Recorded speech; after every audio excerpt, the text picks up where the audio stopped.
আল্লাহ তাআলার মেহেরবানি এবং সরকার জনগণের ভালোবাসা নিয়ে সরকার গঠন করে। তাহলে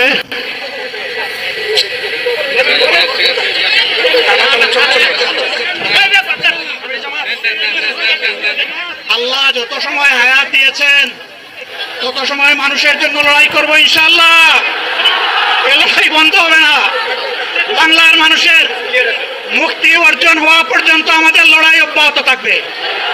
বলছিলাম জামাতে ইসলামী যদি আল্লাহর ইচ্ছা এবং জনগণের ভালোবাসায় বাংলাদেশের মানুষের সেবা করার সুযোগ পায় তাহলে মালিক হবে না, সেবক হবে ইনশাআল্লাহ। আজ আমি ঘোষণা দিচ্ছি, লক্ষ জনতাকে সাথে নিয়ে বাংলাদেশ জামাতে ইসলামী থেকে যারা আগামীতে সংসদ সদস্য হিসাবে নির্বাচিত হবেন, আরে আপনারা কথা বন্ধ করেন, আপনারা কথা বন্ধ করেন, সবাই বসে পড়েন, সবাই বসেন, বসেন, কেউ দাঁড়াবেন না, সবাই বসেন।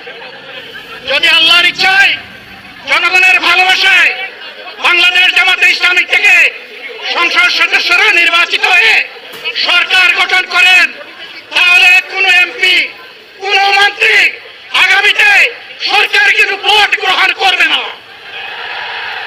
কোনো এমপি এবং কোনো মন্ত্রী ট্যাক্সবিহীন কোনো গাড়ি চড়বে না। কোনো এমপি এবং কোনো মন্ত্রী তার নিজের হাতে কোনো টাকা চালাচালি করবে না। কোনো এমপি এবং কোনো মন্ত্রী যদি তার নির্দিষ্ট কোনো কাজের জন্য বরাদ্দ পেয়ে থাকেন, কাজ শেষ হওয়ার সাথে সাথে বাংলাদেশের 18 কোটি মানুষের কাছে তারা তার প্রতিবেদন তুলে ধরতে বাধ্য হবে।